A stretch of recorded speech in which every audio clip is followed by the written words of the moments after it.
Agora nós vamos estar dando uma olhada no script aqui em MainGear, tá? Então começa com as entradas de condições da asa, algumas entradas novas aqui de estabilizador horizontal que estão pré-definidas no struct, você pode estar alterando. Inclinação do tubo de cauda está 7 graus. CM, que é o coeficiente de taxa de arfagem, ele foi extraído anteriormente em ME. D próprio, diâmetro da hélice. Z próprio, tip, a altura da ponta da hélice até o solo, considerando que ela esteja na vertical. Raio de giro não dimensional, é o que vem lá do Raymer, ou é 0.39 ou 0.38, isso daqui para Y.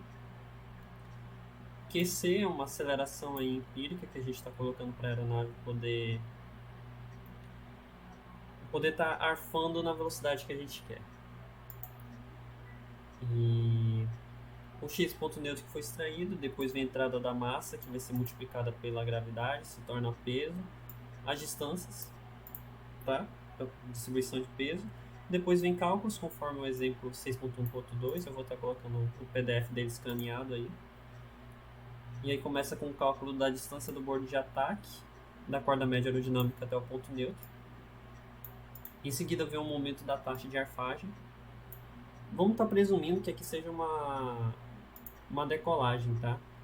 E o QC está dizendo aqui qual que é a tua aceleração que tu quer. Através dessa aceleração aqui, vai... Isso para CG traseira, eu não sei explicar muito bem, teria que dar uma lida ali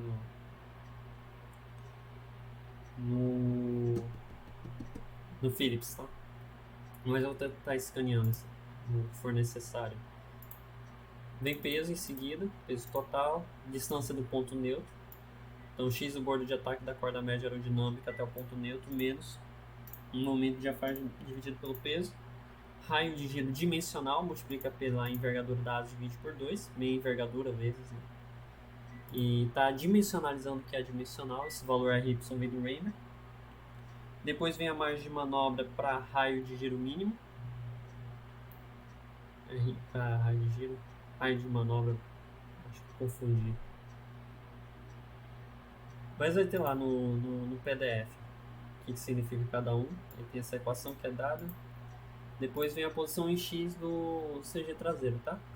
Então X é o ponto de manobra menos a margem de manobra para RY mínimo vezes RY. Depois vem a posição do trem de pouso principal. Eu fiz um resumo, é conforme o Gudmundsson. E aqui tá tudo explicadinho, tá? O passo a passo que ele dá. E o que eu faço é até o step 9, tá? Eu não coloquei esse ângulo de capotamento aqui, eu falei com o Felipe, e aí o ângulo de capotamento vai ficar em função mesmo da distância entre as rodinhas. Como você pode aumentar infinitamente esse valor aí, na teoria, na prática você não vai fazer isso. Não precisa ter um valor otimizado, pré-definido, você vai colocar aí conforme a tua necessidade a distância entre as rodinhas. Agora o Gudmundsson dá uma metodologia aqui para que não ocorra o capotamento, né? Você vai fazer a curva com o avião e se acontecer, né? Bem difícil. Eu acho que o pessoal de estrutura já sabe como suprir esse requisito.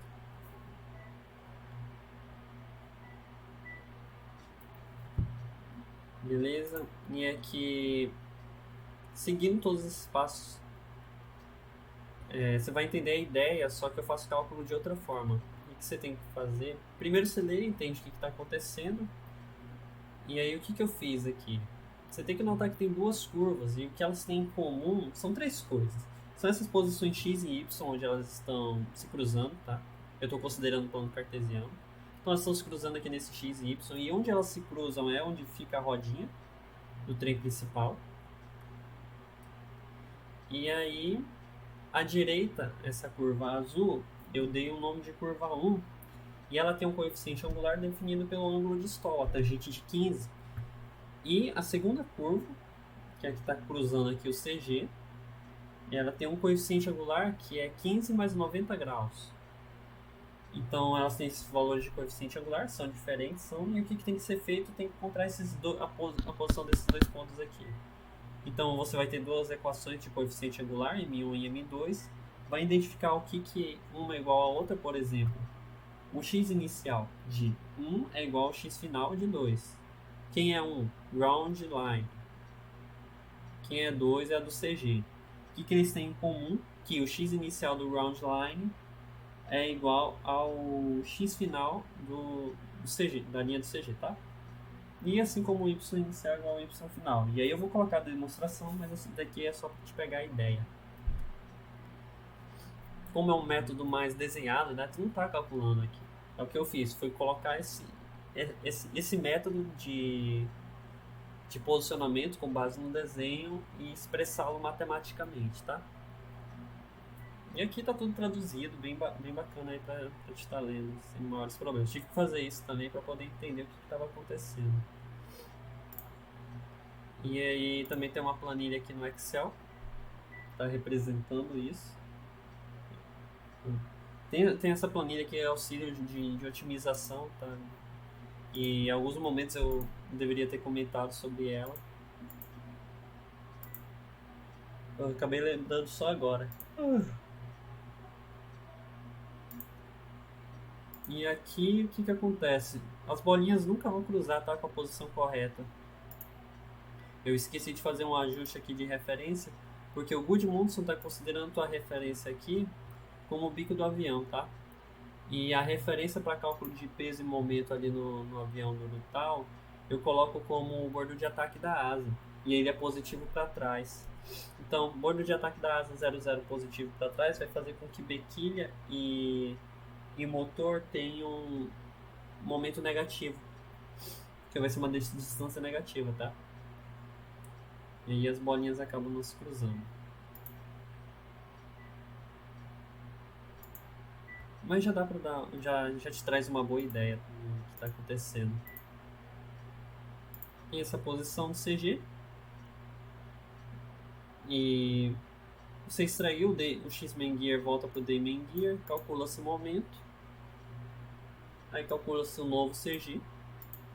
Lembrando que o proj.v aqui tá para você acompanhar os cálculos numa struct ver. HCG, depois vem ele exporta o D-Man Gear aqui para a struct do ProjWay e ele deleta o ponto mas antigo e cria um novo ponto mas aqui para ser lido no AVL. Então é isso que acontece e exporta essas demais variáveis aqui, XCG e HCG, que são importantes. Então é isso.